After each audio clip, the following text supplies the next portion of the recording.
Kawasan ASEAN akan menjadi kekuatan ekonomi baru di masa depan. Hai semuanya, dalam 40 tahun terakhir, kawasan Asia Tenggara menunjukkan pertumbuhan ekonomi yang maju pesat.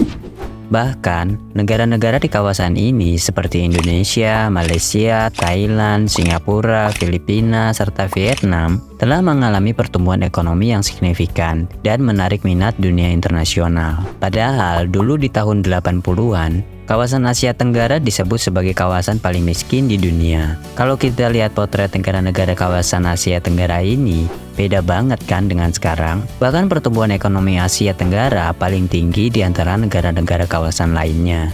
Kalau misal kita lihat dari fakta serta data-data yang ada, setidaknya ada 4 faktor kunci yang menjadikan Asia Tenggara bisa memiliki pertumbuhan ekonomi yang maju pesat dan menjadikan Asia Tenggara menjadi kekuatan ekonomi baru di masa depan. Faktor pertama itu memiliki stabilitas politik dan minim konflik bersenjata jika dibandingkan dengan beberapa daerah lain di dunia. Nah, minimnya konflik bersenjata ini memberikan dampak positif. Jadi kawasan Asia Tenggara itu bisa lebih fokus sama pertumbuhan dan kemajuan negaranya masing-masing. Kalau misalnya kita bandingin sama kawasan Timur Tengah di 40 tahun terakhir, banyak sekali perang besar dan juga gejolak politik yang terjadi di sana. Misalnya perang Iran-Irak, Israel dan Palestina, pemberontakan di Suriah, perang saudara di Yaman, teror dari ISIS, belum lagi krisis politik di Argentina, Venezuela, dan lain sebagainya. Ya, walaupun masih ada konflik di Myanmar beberapa waktu lalu, tapi secara keseluruhan kan kawasan Asia Tenggara itu merupakan kawasan yang minim konflik dan juga stabil.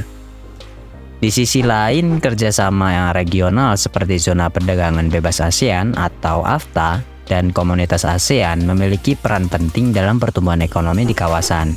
Bahkan nih, baru-baru ini 10 negara ASEAN itu sepakat untuk saling berinvestasi. Ini akan menjadikan pertumbuhan ekonomi di Asia itu berakselerasi dengan cepat.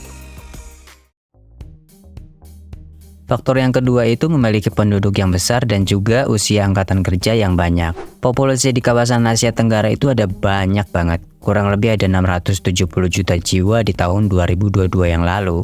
Kalau misalnya kita lihat data, ternyata populasi kawasan Asia Tenggara itu didominasi sama usia produktif yang siap kerja. Kalau dibandingkan dengan Asia Timur, di mana kawasan ini lagi ngalamin yang namanya krisis angkatan kerja. Penyebabnya ya karena usia tuanya itu lebih banyak jika dibandingkan sama usia mudanya.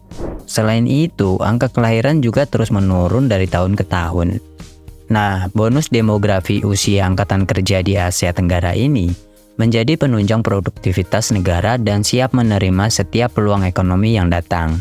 Bahkan ya, menurut laporan United Nations Conference on Trade and Development 2022, jumlah FDI yang masuk ke negara-negara ASEAN itu mencapai 174 miliar dolar pada tahun 2021.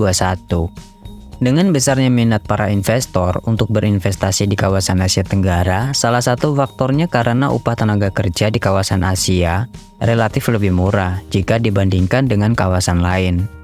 Kalau misal kita bandingin data upah tenaga kerja di berbagai negara, kawasan ASEAN ini relatif lebih murah. Nah, dengan upah tenaga kerja yang terjangkau, ini menarik bagi perusahaan berskala internasional untuk membangun pabriknya di ASEAN. Ya, alasannya sih simpel, karena perusahaan bisa memproduksi barang atau jasa dengan biaya yang lebih efisien kalau dibandingkan dengan negara-negara maju. Jadinya mereka itu bisa nawarin produk dengan harga yang lebih kompetitif di pasar internasional dengan kualitas yang baik juga.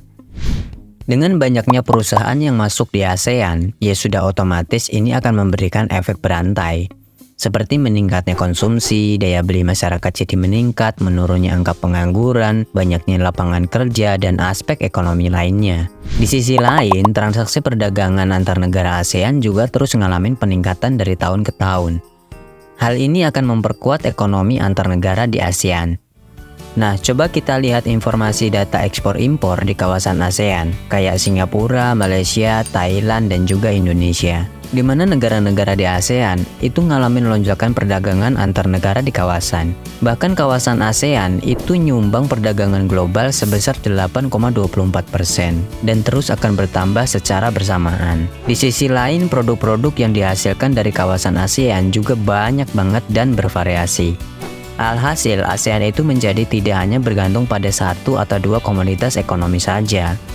Jadi, produknya itu tidak dijual barang mentah, tapi diproses dulu menjadi barang jadi dan juga setengah jadi, sehingga bisa memiliki nilai tambah di setiap produknya.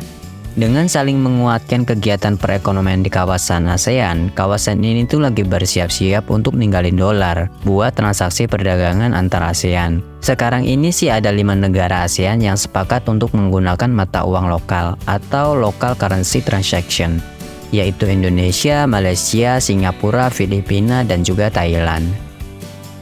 Nah, dengan memiliki pondasi ekonomi yang begitu kuat dan saling menguatkan, maka ASEAN akan menjadi kekuatan ekonomi baru di masa depan.